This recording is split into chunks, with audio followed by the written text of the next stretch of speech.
Olá, eu sou Natiele Lima, psicóloga especialista em terapia familiar sistêmica. E estou aqui hoje para falarmos no nosso quadro de dicas para uma vida mais saudável.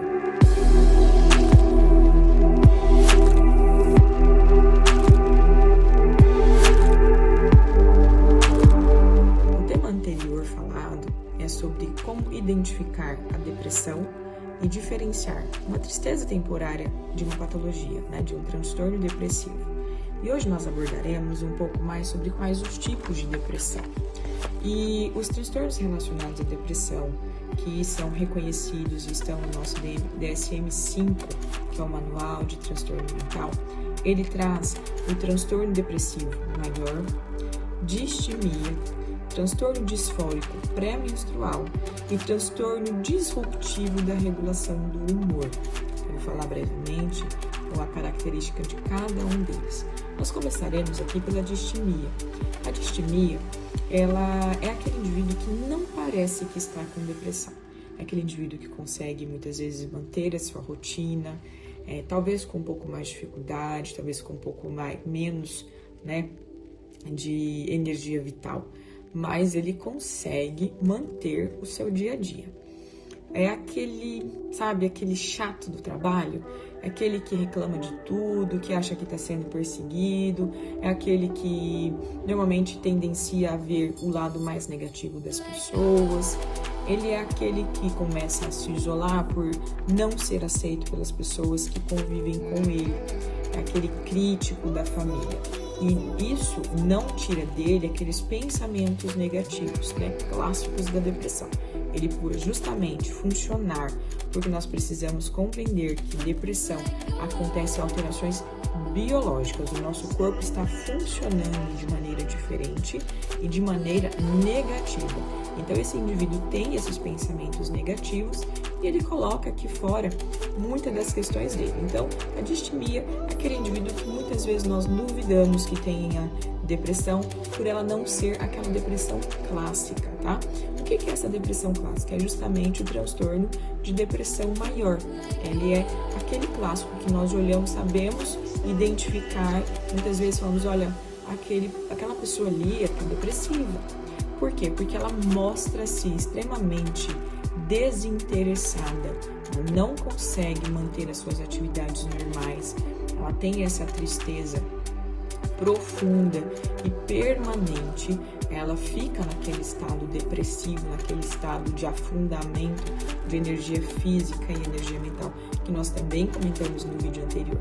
Então, depressão clássica é aquele indivíduo que nós olhamos e sabemos muitas vezes dizer que algo ali não vai bem. Ele já abre mão de muitos prazeres e se entrega aos pensamentos negativos. Distimia é aquele talvez chato e crítico que a gente julga que não tem nada, E ele tá ali sofrendo os pensamentos, sofrendo as alterações biológicas, porque a gente vai falar da serotonina, da ocitocina, que nosso corpo para de produzir e a partir disso nós temos pensamentos negativos e catastróficos. O transtorno disfórico pré-menstrual, o que é, É após a ovulação, a mulher, ela parte aí de uma alteração hormonal muito grande e acaba ficando mais chorosa, mais entristecida, mais melancólica, mas ela passa assim que a sua menstruação desce. Então, ela não permanece, não é um estado permanente, tá?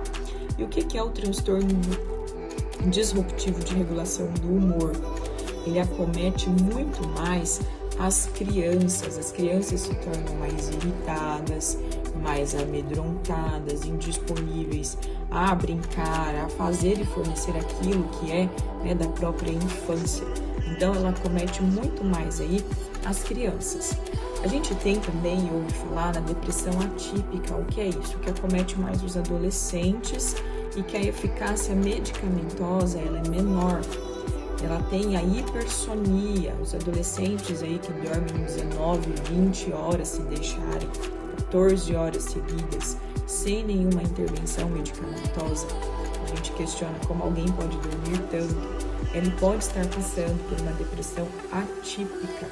e é tão atípica que tudo é diferente daquela depressão clássica ou os outros tipos de depressão. No caso do adolescente, também vem caracterizado por um aumento, né, da alimentação. Então, ele tem o aumento desse apetite, ele come muito. O tempo que está acordado, ele está comendo. Então, a gente precisa ter esse olhar atento, porque nós temos uma dificuldade muito grande de aceitar depressão, tanto em adolescentes quanto em crianças. Por quê? Porque nós não achamos justificativa. É como se as crianças e os adolescentes não tivessem as preocupações que nós adultos temos. E aí nós tendenciamos a julgar e a questionar até mesmo se existe a possibilidade de crianças e adolescentes estarem em depressão.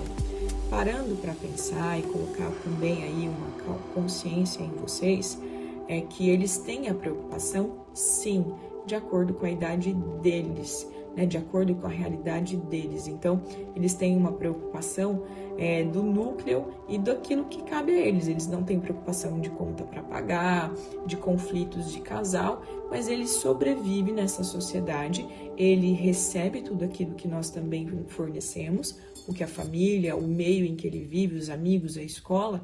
Então, ali ele vai gerar ansiedades e frustrações, questionamentos e conflitos internos que pode sim levá-lo a um processo de depressão. Então, pessoal, o que é importante que vocês saibam? Que é necessário a ajuda de um profissional, né? Em caso de depressão, existe a associação necessária de um médico psiquiatra, um psicólogo e a atividade física. São 3 pilares fundamentais para que vocês consigam aí sair desse processo depressivo. Porque levando em consideração, principalmente no caso da distimia, que aparentemente é uma depressão mais leve a moderada, você não tratando no primeiro episódio, a chance dessa depressão retornar é 50% de eu ter um segundo episódio. E a partir do momento em que se tem esse segundo episódio não tratando, a chance de 70% de chegar a um terceiro episódio. Então, você sentiu sintomas de que algo aí não tá legal, que já tá tendo a perca de energia física, mental, que você já não tem prazer nas coisas que antes tinha, você procure ajuda profissional. Você percebeu que a situação é mais leve, você está mais crítico do que nunca, você tem visto mais o lado negativo das pessoas, as pessoas têm se afastado de você, porque você acaba se tornando, né, muito julgador do comportamento alheio, também é um alerta, você deve procurar a ajuda de um profissional. Então, você pode procurar inicialmente um psicólogo, trazer esses pensamentos, identificar os seus pensamentos para, se necessário, ele te encaminhar ao psiquiatra. Muitas vezes, no caso da distimia, a psicoterapia apenas é atividade física, aprender a se autorregular, identificar teus pensamentos. E aí fica uma dica para você anotar os teus pensamentos, perceber o que já está começando a ficar triste, né, que já está entrando em estado de tristeza, já para e anota o que você está pensando. Isso é um processo de psicoeducação para você se auto-identificar, se auto-reconhecer e se auto-regular. Então, é importante saber que você pode e deve procurar ajuda profissional. Depressão é coisa séria. Depressão é uma doença que em 2020 foi a maior causa de afastamento e incapacidade laborativa. Ela incapacita o indivíduo para quase todas as coisas da vida, né? Esse mundo cinza, esse mundo sem cor. Então, que vocês possam compartilhar esse vídeo, tornar-se autoconscientes de que saúde mental é coisa séria. Um grande abraço e até o próximo vídeo.